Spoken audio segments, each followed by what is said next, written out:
Welcome Family Del Monte sa ating pong This is Our Story, This is Our Song, a Family Month Special Podcast. Ayan. Palakpakan po natin ang Family Del Monte. Ayan.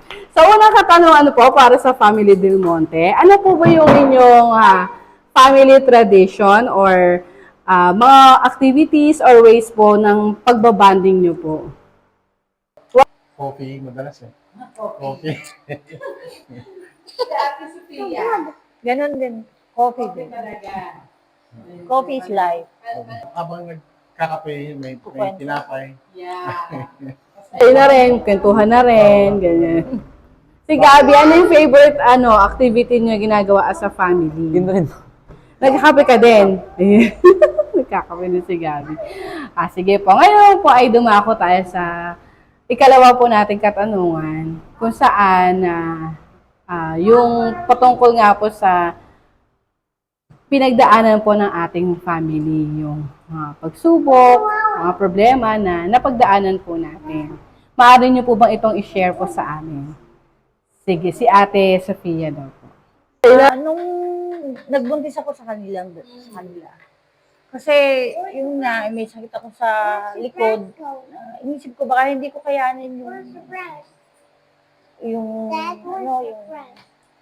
sakit. Ayun.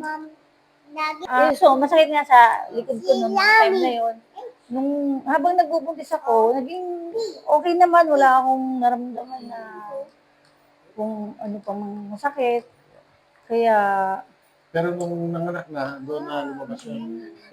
Kaya sa hawa at biyaya ng Diyos talagang natatakot talaga siya eh. Sabi niya baka daw siya malumpo. kasi yun din sinasabi sa akin ng orto ko. Po, na ano nga po namin yung nabalitaan nga po namin. Pinag-pray po sa church yung situation. Ipaubaya ko na lang sa Panginoon to. So, awa ng Diyos, nailabas ko sila ng normal. Ayun. Yung isa nga lang po ang hirap ng iluwal, dalawa pa. Tapos may sakit pa po kayo sa likod, tapos sa ovary, parang gano'n. Diba? So nakakamangha po talaga yung biyaya ng Panginoon po sa atin. And then, hindi na rin nakita yung bukol sa ovary ko nung nilabas ko sila. So, wala na din. So, Talagang ang milagro ay nasa Panginoon. Kakayanin ko ba? Hindi niya kambal pala, kambal. Akala ko kasi nagbibiro lang sa kambal eh. Yung totoo pala. o lagi akong umiiyak. Saka ang sigla nila po. Kasi po karamihan talaga sa mga kambal na namimit namin, laging merong yung isa bibo, yung isa parang tahimik, parang lang. Parang laging may ganun. Sila parang pareho eh. Ito 100% to. Ito nasa 70 lang. Yun lang.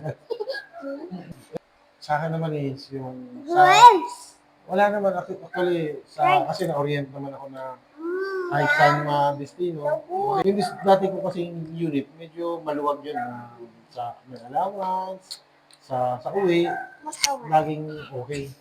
Unlike yung sa naging bagong unit ko, medyo mahirap. Talagang yung uwi, mahirap. Pamasahe. Unlike before kasi, yung pamasahe namin, yung gastusin, parang kina-cover ng unit namin. Unlike ngayon, talagang wala. Kaya yun, salamat po sa panalangin din ng mga church. Nalipat ako dito sa Claribel. Medyo naging maluwag sa gastusin. Medyo okay. Medyo okay kumpara nung nandun ako sa Bright. Si Gab. Yan, syempre si Gab meron din yan. Wala kang naging problema? Wala pa naman. Hindi, before, nung ikaw, di ba, ay sa BSU ka, we are so proud of you, napunta ka sa BSU. Ba't naman nalipat ka? Ano naman ba ang naging, mo? Yan po, yung mga medyo more on, parang napapressure po dun sa mga assignments po. Yung nga po. Pero sa awa pa ng Panginoon ay, nagawa ko naman po siya. Yun naman. Sige po. Nilipat ko siya sa BES. siguro sa akin na observation ko lang. Yung parang mga post ng mga classmates niya, puro against sa government. Kaya sa parang pagka nahila sa makakaliwa yung anak ko, tapos pulis ako, parang ang pangit sa para sa akin. Sabi ko, Buti po pala, na-check nyo yung kanyang Facebook account, yung mga ganyan.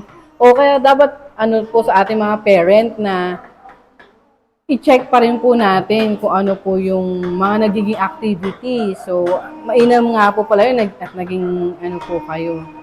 nagtanong ko yung teacher sa akin, kung pwede man po sigab dito, sir, bakit niyo po ililipat? Kasi, sabi yung iba nga, pinapangarap lang pumunta dito, tapos kayo umalis. Kaya sabi ko, malayo po kasi. Sabi ko, yun na lang sinabi kong dahilan. So, yun. Carry naman pala ni Gab. Yun nga lang po talaga. Yung environment. Kasi syempre, ano rin po yung... Siya naman, sa side naman niya, ang ayaw naman niya. Walang libro, walang libro. Kumbaga parang hindi makapag-advance reading yung bata. Ano sabi niya pa? Wala. Kasi bibigyan lang sila ngayon. Exam tayo sa Lunes. Ganon. Sabi niya, balik na natin dito. Isa rin yung sa dahilan. Ayun. Yun pala, yung story. Next naman po ay, ano naman po yung lesson na natutunan po natin mula doon sa pagsubok na napagdaanan natin? Yun lang. Siguro, pag may problema siguro, focus lang doon sa mga bagay na may control tayo. Kung doon sa mga bagay na wala tayong control, yun na lang yung panalangin natin. Tama naman.